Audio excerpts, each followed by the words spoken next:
Assalamualaikum warahmatullahi wabarakatuh. Para pemirsa yang budiman, selamat datang kembali di channel Gus Hasan Asy-Syarif Official. Tema pembahasan kali ini adalah menilai pola argumentasi para habaib akan gugatan keabsahan nasab mereka. Argumentasi para habaib setelah gagal memberikan penjelasan secara ilmiah, kembali lagi pada pola ancaman dan menakut-nakuti umat dengan kualat kepada wali-walinya Allah yang kebanyakan mereka adalah keturunan Alwi bin Ubaidillah. Apakah mungkin semua para wali-walinya Allah yang kebanyakan dari keturunan Alwi bin Ubaidillah itu berbohong atas nasab mereka? Seperti contoh pemakaman Zambal, lebih dari 10.000 wali-walinya Allah dimakamkan di sana, dan mereka semua keturunan Alwi bin Ubaidillah. Secara logika, apakah Kiai Imad Banten, Kiai Nur Ihyak Surabaya, Gus Fuad Pleret, Tubagus Nur Fadil itu menuduh mereka semua berbohong? Tentu tidak, karena keberadaan mereka saja masih dipertanyakan, belum jelas nyata atau fiktif. Karena yang pertama kali menyatakan bahwa nasab mereka bersambung kepada Rasulullah Shallallahu Alaihi Wasallam melalui jalur Ubaidillah adalah Habib Ali bin Abu Bakar Asy-Syakran dalam kitabnya Al-Burqah dengan landasan apa yang tercatat pada kitabnya Al-Janadi. Nah, pola menakut-nakuti umat dengan kualat wali-walinya Allah itu sangat tidak ilmiah, dan ini membuktikan rapuhnya pondasi pengakuan ketersambungan nasab mereka.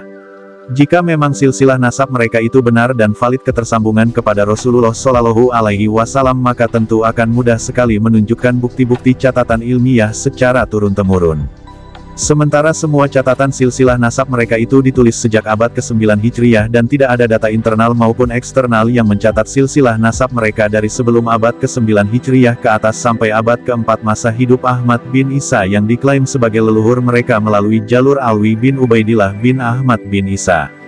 Bukankah kita semua mengetahui bahwa silsilah keluarga keturunan Rasulullah Shallallahu Alaihi Wasallam itu sangat terjaga dan tercatat secara berkesinambungan dan rapi? Sebab silsilah nasab para sadah dan asraf ini sangat sakral dan bisa mempengaruhi stabilitas kemaslahatan umat, khususnya umat Islam. Oleh karena itu, para ulama ahli nasab baik dari kalangan sadah dan asraf maupun yang lain sangat berhati-hati dalam mencatat dan menyalin catatan silsilah keluarga besar keturunan Rasulullah Shallallahu Alaihi Wasallam yang terdata dalam setiap nakobah atau lembaga pencatatan silsilah nasab para sadah keturunan Rasulullah Shallallahu Alaihi Wasallam di masing-masing wilayah, dan semua lembaga-lembaga itu saling terhubung satu dengan yang lainnya. Maka kita menjadi memahami bahwa pengakuan mereka klan Ba'alwi sebagai keturunan Nabi Muhammad Shallallahu Alaihi Wasallam adalah pengakuan baru yang perlu dibuktikan secara ilmiah dan saintifik DNA. Akan tetapi setelah gagal membuktikan secara ilmiah, mereka juga enggan melakukan tes DNA secara terbuka, karena sebagian dari mereka ada yang melakukan tes DNA secara tersembunyi tetapi dapat dideteksi oleh para ahli bahwa haplogrup DNA mereka itu G, yang artinya bermuara kepada kelompok Askenazi Eropa, bukan Arab, bukan Quraisy, apalagi keluarga besar keturunan Rasulullah Shallallahu Alaihi Wasallam. Bukankah ini sudah cukup menjadi bukti bahwa mereka itu palsu dan berdusta atas pengakuan mereka sejak 5 abad yang lalu?